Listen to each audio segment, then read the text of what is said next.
ये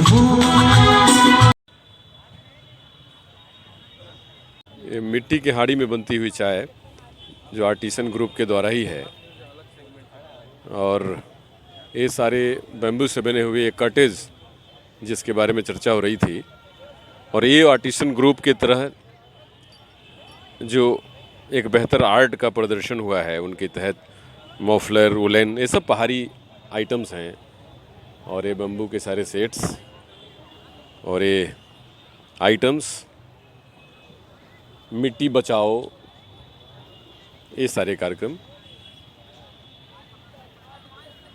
बेस्ट है। नमस्कार फ्रेंड्स, आज मैं आपके चेहरे पे एक मुस्कान देना चाहता हूँ, और वो मुस्कान हमारे बीच में है। ये मुस्कान एक ऐसी कि जिन्होंने एक ऐसी शुरुआत की है, एक ऐसे युवा एंटरप्रेन्योर कि जो झारखंड ही नहीं पूरे हिंदुस्तान की एक बिज़नेस में धमाल मचाने वाली है। तो इस मुस्कान से मैं जानना चाहता हूं कि मुस्कान, आपने जो एक इनिशिएटिव लिया, तो इस इनिशिएटिव के पीछे प्रेरणा के स्रोत कौन थे, और आपने इस बार क्या किया, और आगे की योजना क्या है, और पढ़ाई कहाँ तक हुई आपकी? सर, पढ़ाई मैंने बेनेट यूनिवर्सिटी से की है। बीबीए एंटरप्रेन्योरशिप में किया है मैंने। स्पेशलाइजेशन मेरा एंटरप्रेन्योरशिप में है, एंड अभी सोशल एंटरप्रेन्योरशिप के भी मैं कुछ कोर्सेज़ कर रही हूँ। सर, अगर प्रेरणा की बात करें तो प्रेरणा मेरे को आर्टिशन से मिलती हैं। अगर अब हम देखा जाए तो अभी इंडिया के काफ़ी सारे कल्चर है जो डिक्लाइन हो रहे हैं। काफ़ी सारे आर्ट्स है जो डिक्लाइन हो रहे हैं, क्योंकि आर्टिशंस को उतनी वैल्यू नहीं मिल रही है। मेरे जितने भी प्रोडक्ट्स हैं और जो भी मैं कर रही हूँ वो सब आर्टिशंस के साथ मिलके कर रही हूँ, एंड यहाँ पे मैं आर्टिशंस को प्रमोट करना चाहती हूँ। साथ मिलके ही हम लोग काम कर रहे हैं। बेटा, एक बहुत इनिशिएटिव आपने बहुत अच्छा लिया है, और आपने इतना सुंदर काम किया है, क्योंकि हम लोग जब देखते हैं अपने मिडिल क्लास फैमिली में, जब बच्चे बड़े होते हैं तो एक जॉब के पीछे जाने की उनके अंदर होड़ लगी रहती है, लेकिन आप तो एकदम वो प्रधानमंत्री जी के कहे हुए बातों के अनुरूप चल रही हैं कि जॉब हमें लेना नहीं है, जॉब देने वाला बनना है। तो आपने तो बहुत बड़ा इनिशिएटिव शुरू किया था। ये मन में इतना बड़ा व्यापक विचार कैसे आया, और इसमें कहाँ से आपको सपोर्ट मिल रहा है, और क्या क्या सपोर्ट आपको चाहिए फ्यूचर में? सर, मैं जब कॉलेज के फर्स्ट ईयर में थी तो मेरे कॉलेज में एक सेंटर है फॉर स्टार्टअप्स, हैचरी बोलते हैं। वहाँ पे लिखा था वी लव स्टार्टअप। इससे पहले मेरा जॉब माइंडसेट था, मेरा बिल्कुल बिजनेस का था नहीं। मैंने सोचा था कि बीबीए के बाद जॉब करूँगी एंड उसके बाद एमबीए करूँगी। लेकिन जब मैं अपने कॉलेज के फर्स्ट ईयर में फर्स्ट मंथ ही में मैंने वो देखा वी लव स्टार्टअप, तो मैं वहाँ पे गई। वहाँ पे मैंने देखा बच्चे लिटरली वहाँ पे मतलब पूरी रात काम कर रहे हैं। वहाँ का जो सेटअप था वो ऐसा इन्वायरमेंट था कि वहाँ पे देखकर ही ऐसा लगा कि बच्चे कर क्या रहे हैं, और ये कैसे बच्चे जो पूरे रात भर बैठकर काम कर रहे हैं। तो वहाँ पे मैंने कुछ टाइम उन लोगों के साथ बिताया, जितने अलग अलग स्टार्टअप्स, कुछ लोग ब्लॉकचेन पे काम कर रहे थे, कुछ लोग बहुत अलग अलग फील्ड पर काम कर रहे थे। तो बीच में मैंने वेब डेवलपमेंट भी सीखा, उनसे पहले मैंने सीखा। उसके बाद मैंने आर्टिशंस के साथ मैंने सोचा कि मैं आर्टिशंस के लिए कुछ करना चाहती हूँ, जो हमारा इंडियन आर्टिशंस हैं उनके साथ मैं काम करना चाहती हूँ। तो फिर मैं जयपुर गई, लखनऊ गई, अलग अलग जगह मैंने पहले विज़िट किया। उसके लिए मेरे को मेरे डैड ने फ़ंड्स दिए, पूछते भी नहीं थे कि कहाँ जा रही हो, क्या कर रही हो, क्यों कर रही हो। तो जितनी जगह मैंने ट्रैवल किया, मैंने वहाँ सीखा पहले। उसके बाद मैंने नैनीताल चूज़ किया, क्योंकि मेरे और भी साथ में मेरे तरह ही उनका सोच था, तो वो लोग भी शुरू करना चाहते थे कुछ ऐसा ही। तो हमने नैनीताल का गांव को पूरा अडॉप्ट किया। हमने कोविड में उनका 1 साल तक उनके लिए हमने फैसिलिटीज़ प्रोवाइड किया, क्योंकि नैनीताल में नहीं है वो। आप नैनीताल से 2 घंटे ऊपर जाओगे तो वहाँ पे है, विलेज का नाम गुगू खां करके है, पंगोट से भी ऊपर है। वहाँ की महिलाएँ, बच्चे, वहाँ पे हमने पहले लाइब्रेरी सेटअप की, प्लस वहाँ हेल्थ प्रॉब्लम्स बहुत सारे थे क्योंकि ट्रांसपोर्टेशन के काफ़ी इश्यूज़ थे।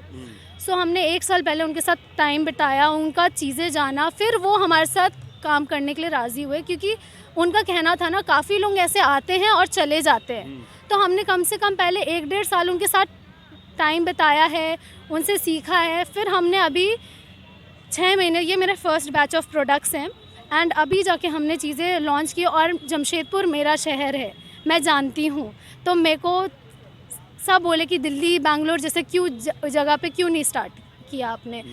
मेरे को अपने जगह पे कुछ करना था और कुछ यूनिक करना था। सो सर से भी मैं मिली थी बैम्बू के लिए कैनेलाइट में, उनसे भी मैंने बात की कि सर मेरे को बैम्बू का कुछ सेटअप चाहिए, क्योंकि बैम्बू का काम मुझे काफ़ी ज़्यादा पसंद भी आता और उसमें मेहनत मैंने सर के देखा कि सर कैसे तराश रहे थे बैम्बू को, और तीन तीन चीज़ें उन्होंने मेरे को बताई कि कितना टाइम लगता है, ट्रीटमेंट लगता है, ये सारी जानकारी मैंने इनसे ली।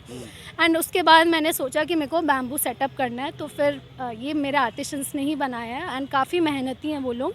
सो उन्होंने जो चार्जेस बोले मैंने उनको आँख बंद करके दिया है। मैंने सोचा नहीं ज़्यादा ले रहे कम ले रहे, मैंने मेहनत देखी उनका और टाइम देखा। उन्होंने मेरे लिए 8-8 9-9 घंटा 2 दिन में ये सेटअप रेडी किया है। हम छत लगवा नहीं पाए क्योंकि कुछ इशू आ गया था, फर्स्ट टाइम था, तो जो चीज़ हम हमेशा प्लान करते हैं हमेशा प्लान के तरह वर्क नहीं करता, तो ये चीज़ मुझे समझ आई।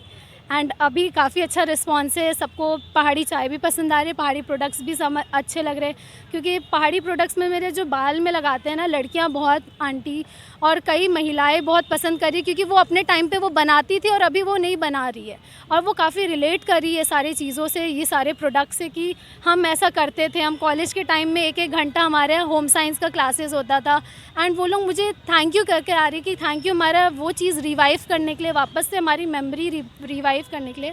एंड बहुत लोग पसंद कर रहे हैं। मेरे पास अब एक बिल्कुल लास्ट के सिर्फ 30-40 क्रंचीज बचे हैं, सारे वैनिश खत्म। बहुत सुंदर। Thank you. देखिए बेटा, आप छत नहीं लगवा पाई, लेकिन आपका छत पूरा आसमान है। स्काई इज लिमिट, आपको बहुत ऊंचे तक उड़ना है।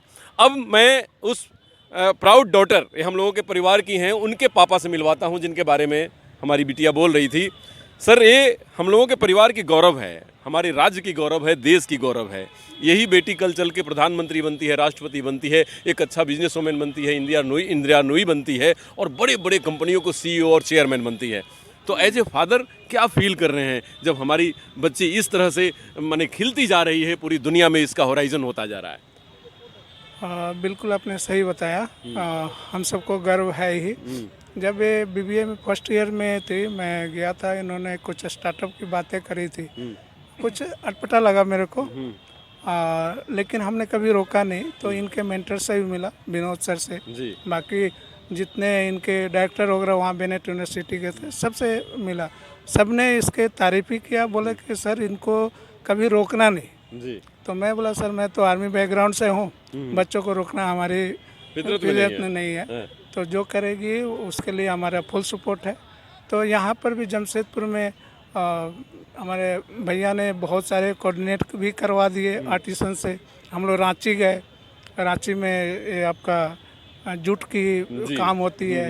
यहाँ खरसवा में गए जहाँ रेशम की उत्पादन होता है, कैसे कीड़े बनते हैं वहाँ से लेके और जो धागा निकलते हैं, प्लस उससे जो वीविंग होती है, वीड से लेकर वीविंग तक की वहाँ प्रक्रिया सारा हमने इसके साथ ही जाके देखा। एक्चुअल में मेरे लिए भी बहुत अच्छा नया था, एडवेंचरस था, नो डाउट, है ना। तो हम इनके साथ जगह जगह गए हैं, है ना। रिसेंटली ये दिल्ली ले गई थी, बंजारा मार्केट दिखाई हमारे को, है ना, वहाँ के आर्टिसन से मुलाकात कराई, और राजस्थानी वगैरह थे, तो काफ़ी हैप्पी थे, और उनको लगा कि हमको भी ज़रूर कभी मौका दीजिएगा, हम आएंगे। तो बहुत आर्टिसन को लेके बहुत ज़्यादा, मतलब आप काफ़ी फुल सपोर्ट में हैं, और जब फादर सपोर्ट में हो तो हमारे बच्चे परिवार से बहुत आगे करेंगे। और हमारे बीच एक बहुत विशेष मेहमान हैं, डॉक्टर साहब। मैं आपका परिचय अपने दर्शकों को बताना चाहूँगा कि आप अपने आप में एक परिपूर्ण पर्सन हैं। मेडिकल पेशे में इतना अच्छा अनूठा इनका कोविड में काम था कि पूरे राज्य की सेवा इन्होंने की है, और ख़ासकर आर्मी के लोगों को, पुलिस के लोगों को बहुत ज़्यादा ये सेवा करते हैं, और बाकी सब लोगों को। बाकी इनके एंटरप्रेन्योरशिप में भी बहुत बड़े बड़े प्रोडक्ट हैं, बम्बू जैसे बच्ची बताई कि उसके ऊपर तो ये ऐसा काम करते हैं कि विश्व में एक अनूठा काम है। तो सर आप बताएं कि ऐसी बच्चियां जब हमारे परिवार से निकलती हैं तो आपके अनुभव से इसको जो सीख मिला, आप क्या कहना चाहेंगे? वो अपने शब्दों में कुछ बताइए, आप अपना पूरा परिचय देंगे। अगर हमसे कोई अनुभव प्राप्त करता है बैम्बू में, तो हम तो बहुत गौरवान्वित महसूस करते हैं अपने आप को, और चाहते हैं कि हमसे जितने लोग भी आ सके, हमसे निःशुल्क इसका शिक्षा ले सके। इसका फ्यूचर क्या लग रहा है कि बेम्बू आर्टिस्ट या बेम्बू का जो प्रोडक्ट्स हैं उसका फ्यूचर क्या दिखता है? इसका फ्यूचर तो अभी जो समय है वो काफ़ी ब्राइट है। राइट है बहुत। डॉक्टर साहब ने बिल्कुल ठीक कहा, और ऐसे ऐसे द्रोणाचार्य हों और ऐसे फादर हों, और ये बिटिया हमारी अपने आप में एक पूर्ण है, क्योंकि यही बच्चे कल जैसे आप सुनते हैं ना पेप्सी, कोका कोला और बड़ी बड़ी कंपनियों के सीईओ बनते हुए, आज आने वाले दिनों में यही मुस्कान कल आप और हमारे राज्य और हमारे देश को लीड करेगी। ये हमारे लिए गौरव है। तो आप सब लोग निकल के आएँ, युवा एंटरप्रेन्योर बने और अपना और अपने देश का नाम रोशन करें। नमस्कार डॉक्टर अनुज शर्मा की तरफ से।